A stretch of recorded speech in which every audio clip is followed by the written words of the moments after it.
Salut Sophie. Salut! Merci d'avoir accepté mon invitation. Sophie, tu es députée écologiste, tu es vice-présidente du groupe écologiste à l'Assemblée nationale, tu es députée du Val-de-Marne.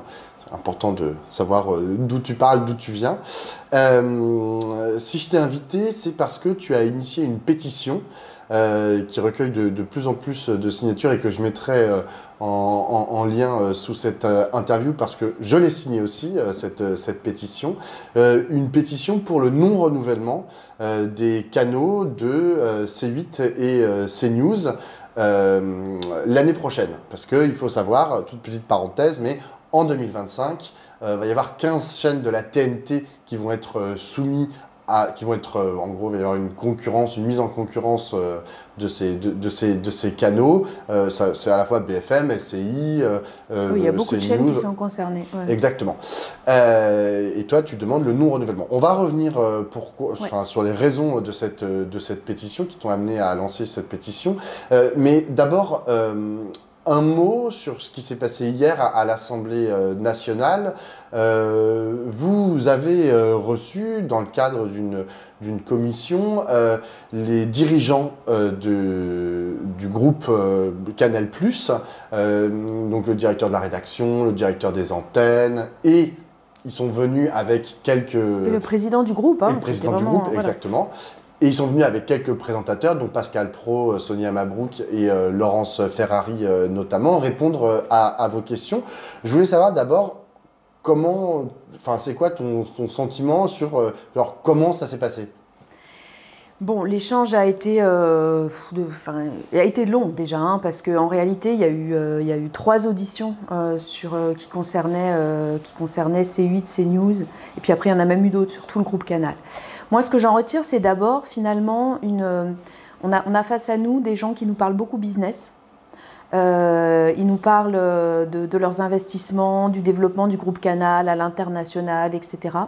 Ils nous parlent des plateformes, de la concurrence avec les plateformes. Ça, on doit l'entendre, hein, parce que finalement aussi, le groupe Canal, c'est quand même beaucoup, la moitié du financement du cinéma français, y compris du cinéma d'auteur, et qu'à eux ne sont pas appliquées les mêmes règles qu'au groupe plateforme, etc., etc. Donc ça, c'était intéressant, mais finalement, ce côté très très business, il se heurtait quand on finissait par parler aussi des chaînes de télé basiques, hein, à notre vision qui est, nous, une attention évidemment très soutenue envers les enjeux démocratiques. Et là, on a l'impression qu'il n'y a plus de son, plus d'image. Et que finalement, peu leur importe, en tout cas facialement, parce qu'on sait quand même que Vincent Bolloré a une attention particulière portée à CNews et en fait un objet politique. Mais quand on leur dit, mais il y a eu tellement, la liste est longue comme le bras, d'interventions de l'Arcom pour leur dire, là vous avez fait une erreur, là vous avez fait une fake news, là vous êtes allé au-delà de ce que l'éthique permet, atteinte à la dignité humaine, etc., etc. En fait, ils disent pas oui, on a entendu, on s'est réorganisé, etc. Ils disent même pas ça. Ils disent 2 choses. Ils disent de toute façon, c'est pas des sanctions, donc c'est pas grave. Ou alors c'est une sanction mais à 1 euro symbolique, donc c'est pas grave. Donc en fait, on peut continuer. Donc en fait, la valeur de ces sanctions, elle est nulle en termes de prévention. Ça marche pas. Mmh. Et puis, et à la rigueur, ils disent même aussi. Bon, bah, chez Hanouna, comme c'est du direct, il y a toujours un risque de dérapage parce que c'est du direct, parce que Hanouna, il est comme ci, il est comme ça. Et donc, finalement, on assume ce risque.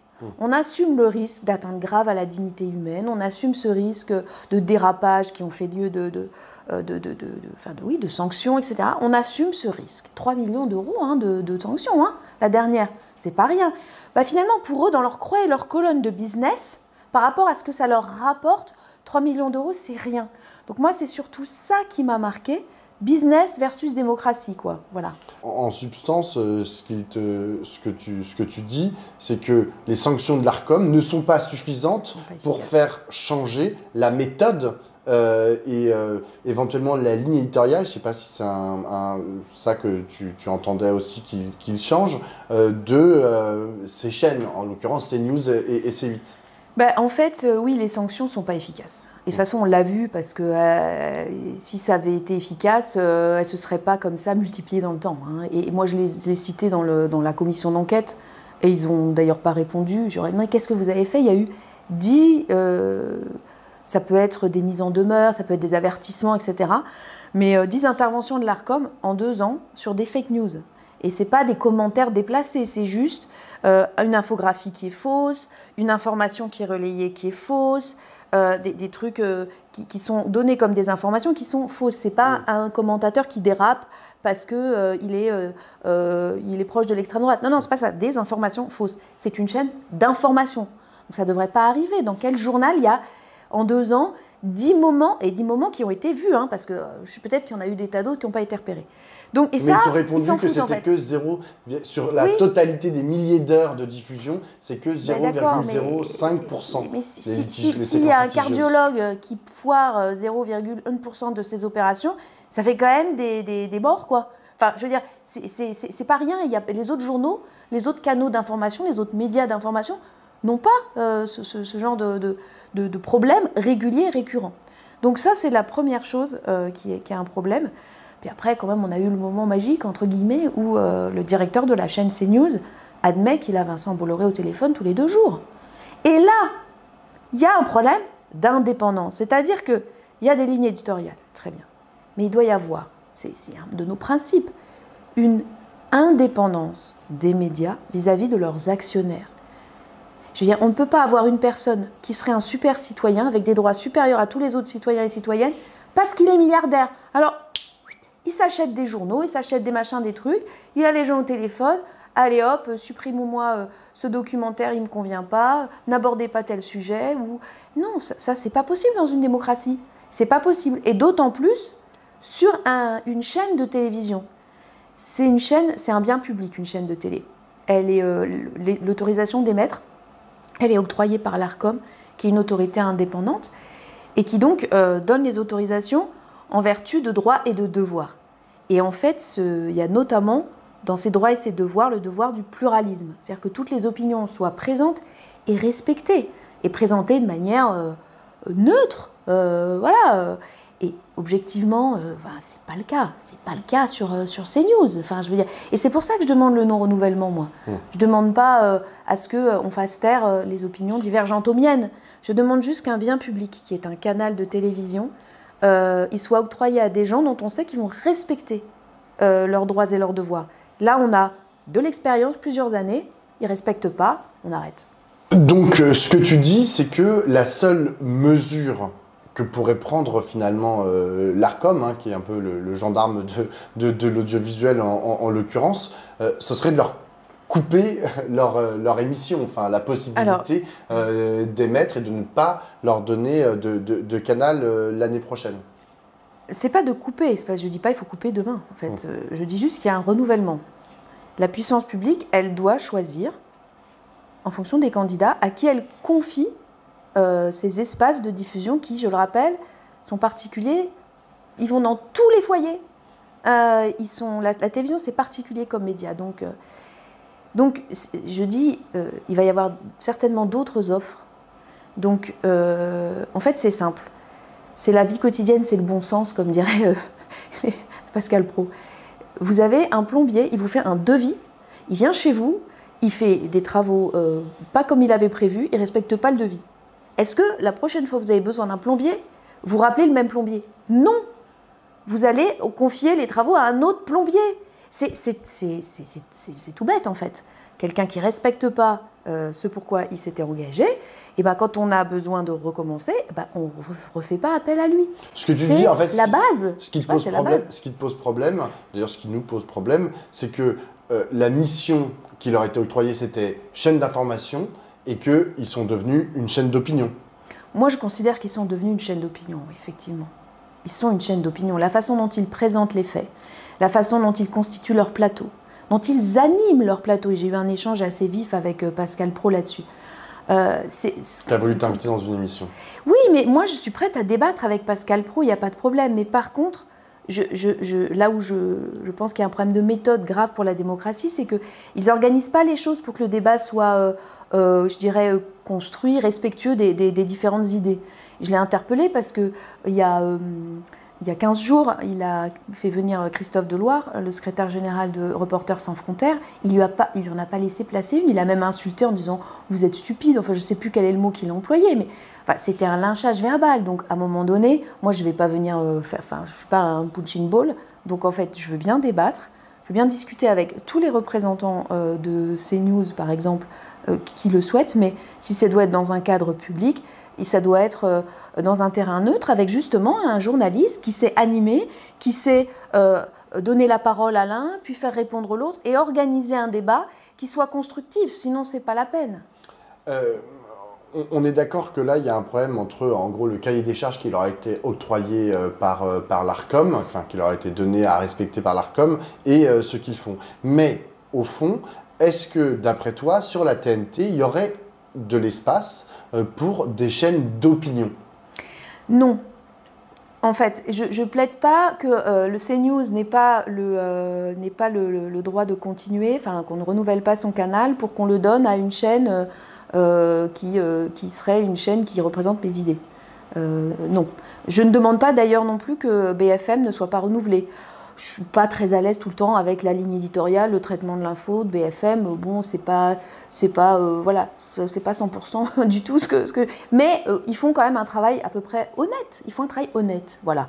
Donc, mais je pense que sur la TNT, c'est pas le lieu des chaînes, c'est pas le lieu des médias d'opinion. Qu'il y ait des médias d'opinion, c'est absolument indispensable. C'est hyper important, il faut que toutes les opinions soient représentées. Mais la télévision, c'est particulier, tous les sociologues des médias le disent. Encore une fois, ça rentre dans tous les foyers. Donc, la façon dont on a toujours travaillé en France, c'est de dire qu'une chaîne de télévision, ça doit faire vivre le pluralisme à l'intérieur de chaque chaîne. Donc, il faut qu'on ait des opérateurs, des éditeurs qui, sur chacune des chaînes, garantissent ce pluralisme interne. Dans les méthodes mises en œuvre par CNews, par C8, le pluralisme n'est pas garanti. Ce sont les méthodes qui posent problème. Donc, à partir du moment où ils ont déjà fait la preuve qu'ils ne respectaient pas le pluralisme interne, on ne peut plus leur confier des chaînes TNT. Après, si dans 5 ans, si dans 10 ans, ils arrivent avec ou qu'ils arrivent, même l'éditeur Canal+, arrive avec un autre projet, une autre façon de faire les choses, d'autres orientations, ma foi, pourquoi pas? Le problème, c'est qu'on en doute maintenant très fortement parce qu'on sait que, et depuis hier, on le sait sous serment, puisque le directeur de CNews l'a dit sous serment, qu'il avait Bolloré au téléphone tous les 2 jours. Donc il y a quand même un problème d'indépendance de la rédaction par rapport à l'actionnaire. Et c'est un problème majeur. Après une décision du Conseil d'État, l'Arcom a pris une décision, c'était il y a quelques semaines. En gros, il a demandé que les chaînes s'engagent à regarder les opinions politiques de pas uniquement des gens qui étaient encartés, mais y compris des invités, des journalistes, etc. et des présentateurs et des présentatrices. Est-ce que d'après toi, c'est une piste qui pourrait permettre, si tant est qu'elle soit respectée, plus de pluralité sur une chaîne comme CNews par exemple? Oui, je pense qu'il faut absolument... En fait, le Conseil d'État, moi je crois vraiment qu'il a raison. On a un problème dans la façon dont on comptabilise le pluralisme. Et ça, on est très nombreuses et nombreux à le dire. Aujourd'hui, en ne comptabilisant de manière un peu bureaucratique que les gens encartés ou élus, on passe à côté en réalité du sujet. C'est comme si, je ne sais pas, on voulait compter une chose en ne compte. Enfin, j'ai pas d'image qui me vient, mais c'est l'arbre qui cache la forêt. Si on ne prend en compte que ce que disent les politiques et pas tout ce que les autres disent derrière, on ne peut pas mesurer vraiment la garantie du pluralisme. Donc, ce qu'il faut faire, c'est trouver d'autres méthodes. L'Arcom va y travailler, moi je ne suis pas l'Arcom, et ça. Bon, après, je m'oppose très fermement, et il faut que ce soit clair, à ce qu'on fiche les gens. Parce qu'en plus, il n'y a pas des écoles de pensée qui seraient rigides et fermées. On peut être d'accord avec certaines personnes sur un sujet et en désaccord sur un autre. Donc, je pense que la façon de comptabiliser les choses, c'est pas tant par individu que sur un plateau, comment les différents points de vue sont représentés. Je vais te donner un exemple. il y a eu cette infographie et cette émission hallucinante sur l'IVG dans une des émissions de CNews il y a quelques jours. Donc sur ce plateau, on dit un truc, ils disent un truc hallucinant, c'est-à-dire qu'ils comparent le nombre d'IVG au nombre de morts dans cancer, tabac, etc. etc. C'est-à-dire qu'ils assimilent avortement égale meurtre, ou avortement égale maladie, ou c'est juste insupportable. Donc ils s'excusent sur l'infographie, ils disent « Oh là là, on s'est planté, on a mis la mauvaise version. » On se dit « Mais déjà que cette version-là ait pu exister, c'est juste hallucinant. » Mais bon. Mais le problème, c'est pas seulement que cette infographie a été montrée. Le problème, c'est que dans leur émission, il n'y a qu'un point de vue qui est défendu. C'est le point de vue anti-avortement. Moi, je ne dis pas qu'il faut interdire d'antenne les gens qui sont contre l'avortement. C'est une opinion que je réprouve, mais c'est une opinion qui est tout à fait logique, qu'elle s'exprime. Elle existe dans notre société, elle ne doit pas ne jamais s'exprimer. Mais par contre, il n'y a personne sur le plateau pour contredire ça. Donc il faut qu'on trouve un moyen de vérifier, enfin que l'ARCOM trouve un moyen de vérifier que quand on parle d'un sujet, les différentes opinions, les différentes visions, les différentes analyses, elles soient présentes et elles soient traitées de manière respectueuse. Voilà. Donc, et le problème de CNews, c'est tout l'inverse, c'est-à-dire que il y a des opinions qui sont majoritairement celles de l'extrême droite qui sont débattues, etc. C'est elles qui sont placées au centre, les autres ne sont pas respectées, elles sont maltraitées, etc. Donc, ce n'est pas les gens, c'est les opinions qui doivent être un peu comptabilisées pour permettre de garantir que les débats soient juste respectueux. Mais est-ce que tu n'as pas peur de tomber dans les travers de cet adage qui dit la démocratie, on peut envisager que c'est 5 minutes pour Hitler, 5 minutes pour les Juifs? Non, parce que quand je dis les opinions, elles doivent être respectées. Il y a la loi quand même. Hein. Il y a certaines choses qui ne sont pas tolérées dans le cadre de la loi. Le racisme et l'incitation à la haine. Voilà, donc ça, c'est pas tolérable. Donc ça n'a pas sa place du tout. Jamais. Mais il y a tout un tas d'autres choses. Ce qui arrive sur des chaînes d'information. Arrive pourtant sur ces chaînes. Mais par contre, quand on a des messages, par exemple, sur l'avortement, il est permis d'exprimer une opinion anti-avortement. Moi, je le combats, je le réprouve, mais voilà, on a le droit quand même dans ce pays. C'est un droit que je ne souhaite pas enlever, d'être contre l'avortement. Que ce soit possible d'accéder à des chaînes TNT pour exprimer ce point de vue, ça me semble normal.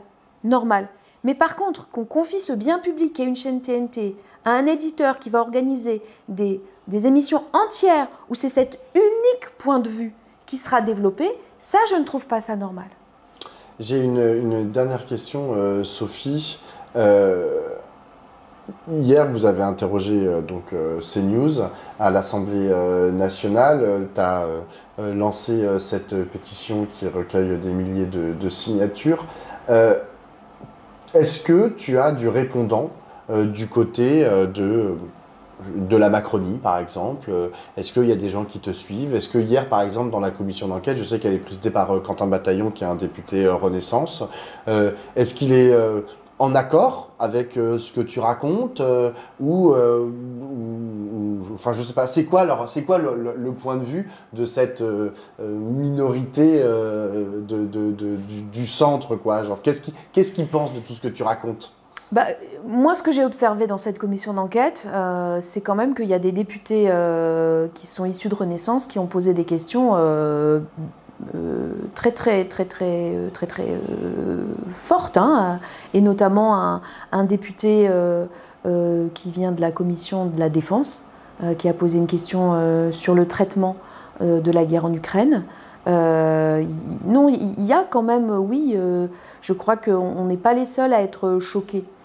Après, il y a une difficulté, c'est que, qui est majeure, qui est grave, c'est que je crois que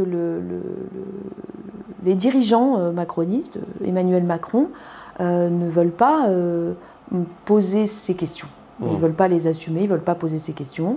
On l'a vu, hein, puisque la ministre de la Culture, Rima Abdul-Malak, n'a pas du tout été suivie quand elle a déjà pris position de manière très très légère sur la question du JDD, elle n'a pas du tout été suivie. Donc il y a quand même des personnes, je crois, et je crois que c'est la raison pour laquelle il peut exister une majorité à l'Assemblée nationale pour essayer d'avancer un peu dans le bon sens sur la question de la lutte contre la concentration des médias, de la liberté, de l'indépendance des rédactions. Il y a une majorité qui est quand même possible. C'est la raison pour laquelle d'ailleurs la proposition de loi que j'avais rédigée dans la foulée de la grève historique du JDD va être soumise au débat dans le cadre de la niche écologiste.